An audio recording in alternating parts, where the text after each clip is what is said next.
অজানা তথ্যে আজ আমরা জানব মানুষের শরীরের ভিতরে অজানা অঙ্গ। মানুষের শরীর অসাধারণভাবে জটিল ও বিস্ময়কর। আমাদের অনেক অঙ্গের কার্যকারিতা জানা হলেও কিছু অঙ্গ বা গঠন এমন আছে যেগুলো সম্পর্কে এখনও অনেকটাই রহস্য রয়ে গেছে বা সাধারণ মানুষের কাছে অজানা। কিছু অজানা বা কম পরিচিত অঙ্গ বা গঠন সম্পর্কে বলা হলো। ক্লোস্ট্রাম, এটি মস্তিষ্কের এক রহস্যময় অংশ। ধারণা করা হয় এটি চেতনা, কনসিয়াসনেস ও সচেতন মন নিয়ন্ত্রণে গুরুত্বপূর্ণ ভূমিকা রাখে।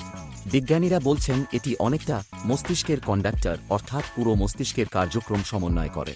মেসেন্টেরি, এটি একটি পৃষ্ঠতলের মতো গঠন যা অন্ত্রকে পেটের দেয়ালে সংযুক্ত করে। আগে এটি আলাদা অঙ্গ হিসেবে ধরা হতো না, কিন্তু 2016 সালে এটিকে একটি স্বতন্ত্র অঙ্গ হিসেবে স্বীকৃতি দেওয়া হয়। এটি রক্তনালী, স্নায়ু ও লিম্ফ নালীগুলোকে অন্ত্র পর্যন্ত পৌঁছাতে সাহায্য করে।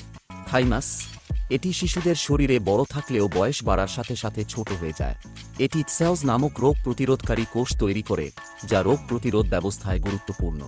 ফ্যালোপিয়ান সিলিয়া, ডিম্বাণু ডিম্বানালী দিয়ে গর্ভাশয়ে যাওয়ার সময় এই ছোট ছোট চুলের মতো গঠনগুলো তা চালনা করে। এরা এতই সূক্ষ্ম ও কার্যকরী যে অনেকেই জানেন না এগুলো অস্তিত্বে আছে। কক্সিক্স, এটি মানুষের শরীরের নিচের দিকে ছোট একটি হাড় যা আদিমকালে লেজের অংশ ছিল বলে ধারণা করা হয়। এখন এর কার্যকারিতা কম, কিন্তু এটি কিছু পেশির সংযুক্তি স্থান হিসেবে কাজ করে। গ্লিনফেটিক সিস্টেম, এটি মস্তিষ্কে আবর্জনা পরিষ্কারের একটি পদ্ধতি।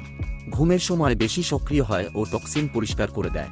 2012 সালে এই ব্যবস্থার প্রমাণ পাওয়া যায়, যা আগে অজানা ছিল।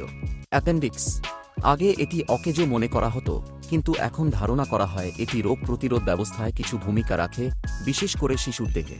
ধন্যবাদ।